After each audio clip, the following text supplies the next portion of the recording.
Hey everybody, my name is Jennifer. This is Metatron speaking. I'm going to be telling you about a past lifetime today. So this is a lifetime on a planet that I don't think I've ever talked about before. This is Capella. Capella is, let me see if I can find it. Capella is a planet in the, if you would look in the sky today, we would see it as a star. It's part of the constellation Auriga. I'm probably saying that wrong. It looks like a star to us in the third dimension. However, in higher dimensions, all of our stars are planets. Um, so let me tell you about this lifetime. So in this lifetime, I am a woman. I have blue skin and brown hair. I'm a mermaid on Capella. The waters near the shore are frightening because there are too many fishermen's hooks and the water is murky there. It's harder to see closer to the shore because the waves kick up the dirt underneath or the sand underneath the ocean. Um, so I don't go close to the shore. Deeper in the ocean is safer. Mermaids do not have any natural predators in the ocean, except for octopus, and they do not swim in the open ocean. My eyes have a film over them. It allows me to see perfectly well under the water, even when it's dark. The Merpeople do not have a proper city. Each family has their own home, and families who trust each other cluster together. So on other planets, just kind of a side note, on other planets such as Sirius B, which is the water planet, when I've seen lifetimes there, there's like this huge city made of gold, like it behaves like a city here.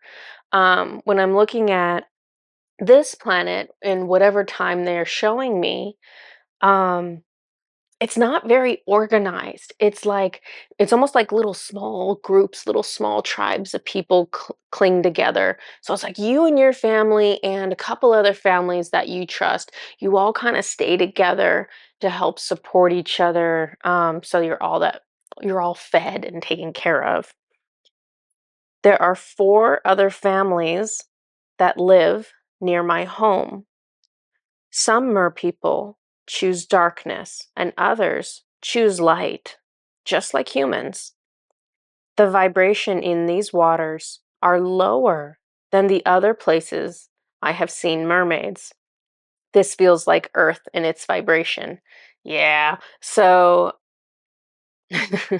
it's funny because when you think about other planets, you assume they're all going to be a higher vibration than Earth. You assume, okay, well, they are, in the 5th dimension or the 6th dimension or the 7th dimension. This is going to feel better than my planet Earth.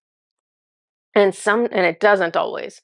And sometimes the reason is that there are like little pockets of dark behavior. So some of it is we can choose, even if you're on a 7D planet, you can choose light or dark. So you can be on a 7D planet and you can still choose to behave like you are 3D. So that's part of it. The other potential option is that a lot of planets that I've seen, even though they're like, quote, supposed to be at a certain vibration, there are many planets who have dipped down lower than they were supposed to. And then we have to work to get it back up. This is the same concept as what Earth is going through right now. However, Earth is the first planet to dip down into 3D. This is like no other planet has dipped into 3D because we don't belong here. This is not where we belong. Okay, let me go back to my notes. Capella has struggled at times with darkness, and it shows. I find my partner in the water. We smile and hold hands. This lightens the mood. He takes me back to our home where new neighbors are working on building a home. So we've like we've met a new family, we like them, they're going to set up a home near all of ours. I work with magic. I will put protections on the home when it is complete. I use spiral seashells and colorful living crabs during my ritual. The homes themselves are kind of barren, they're kind of empty. They are smooth domes attached to the seafloor with a rock to seal them shut at night to prevent octopuses or octopi from crawling in. They are merely a space to sleep in and store a few treasures. Outside the home, we farm the seagrasses that we eat. Occasionally, we see ships pass by high above us. I work on the farming with another female my age who lives next door. A merman approaches us that we do not know. He has a lower vibration, and we do not know if he has come to cause problems. He is physically attracted to my neighbor that I'm working with, the female, and I am worried. Like, the energy of the situation is, I'm worried he's gonna try to like kidnap her and take her away. Her partner and my partner see this strange man as they come back from collecting resources in our area. The new neighbor woman and I take my, okay, so I should have given these people names just so this wouldn't be confusing. So remember how that new family is moving in? That new woman that's part of that family and myself take the other woman who I've been farming with, who that strange man is attracted to. We take her into a house as the mermen try to convince the stranger to leave. The stranger believes himself to be a king. He believes that he can rightfully take anything or anyone. He demands to be given the mermaid, or he will return with others to destroy everything and to take her. The mermen are afraid, but they tell him no. The stranger leaves. Our homes must now be abandoned. We do not want to be waiting here in case the stranger returns with others like he promised he would. We will travel now to another location, perhaps even join an existing settlement or an existing group of merpeople. It takes a few days to build a home, so tonight we may have no shelter unless we find others who are kind enough to take us in. We only carry a few small things with us, and we pick a direction that we hope is a good choice for a new neighborhood. After a long swim, we find a few homes together, but the area does not feel prosperous. We ask which way to go for a more established neighborhood, and they have us continue on in the same direction. Eventually, we come upon 8 homes as it begins to get darker. A friendly merman with skin more green than ours. Like he has a bluish tint to his skin, sort of. It's like a greenish. No, I guess it's a bluish green is what he is. He's more green though. A friendly merman with skin that's more green than ours greets us. He is kind with my partner. He sees that I am pregnant and tells us that his partner is also pregnant. He sees himself in us and gives us food and shelter for the night. We tell them the story of why we left, and it makes him angry. We all decide we are stronger together, and we work to build homes beside them and expand their farming.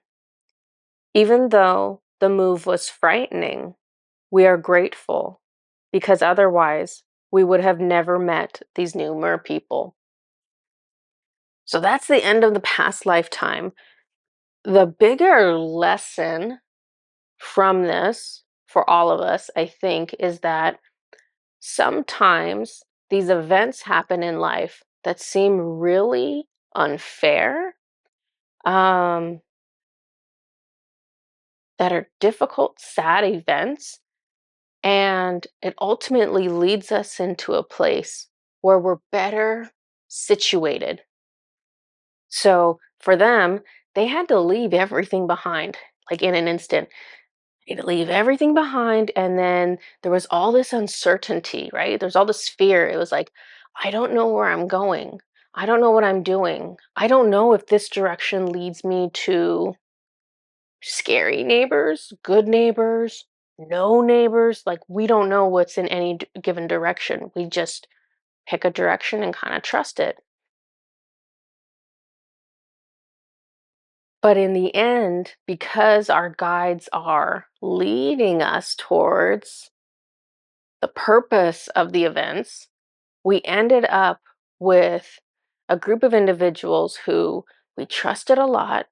And ultimately, we were safer and more secure in that situation because we were part of a larger group now. So we were more secure afterwards than we had been prior to that. So ultimately, it was worth it. It's just when you're in the middle of something, you don't know if it's going to be worth it, right? And sometimes your mind kind of runs away with you and fantasizes about like things getting worse. So it would have been easy in that situation, in that lifetime, to fantasize, okay, we're not going to find anyone to join up with. We're probably just going to, sleep here in the open ocean, and we're just going to hope, an octopus doesn't decide to come swim through the open ocean and eat one of us or whatnot. Um, so it's easy to let fear start playing out this future scenario that makes your fear worse and isn't necessarily ever going to happen. So it's reeling in your thoughts and focusing on what's actually going on in the moment so that you don't get overwhelmed when you're going through a big change like that. So when you're going through a life event, marriage, divorce, baby, death, a big move, a job loss, a new job, anything like that, not making sure you're staying in the present moment. And that's important all the time, but probably more so during life events when we tend to get worried because we don't know. We know something's changing and we don't know what the future looks like. And so that's when we get ourselves in that situation. Um, Another thing I want to tell you about, if you feel connected to mermaid energy, Susan and I now have a mermaid activation.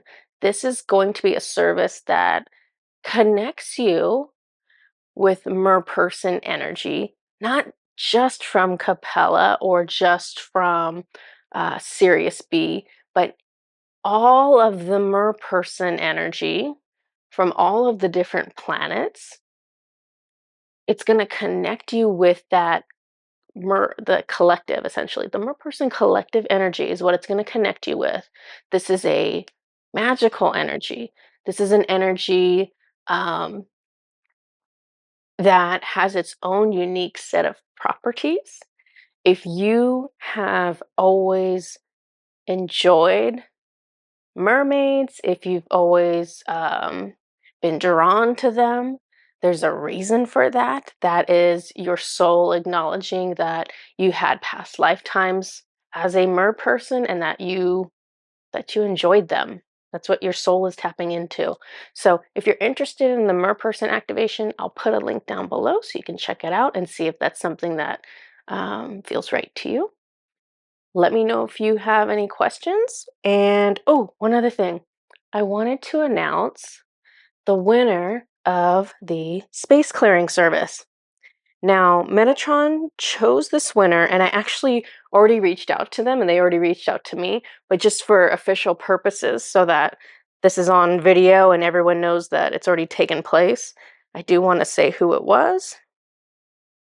Okay, so the winner of the space clearing service is Tuvan 140. First name Caroline. So I've already reached out to her. She's going to be setting up that service with me. Thank you for everyone who was interested in that service.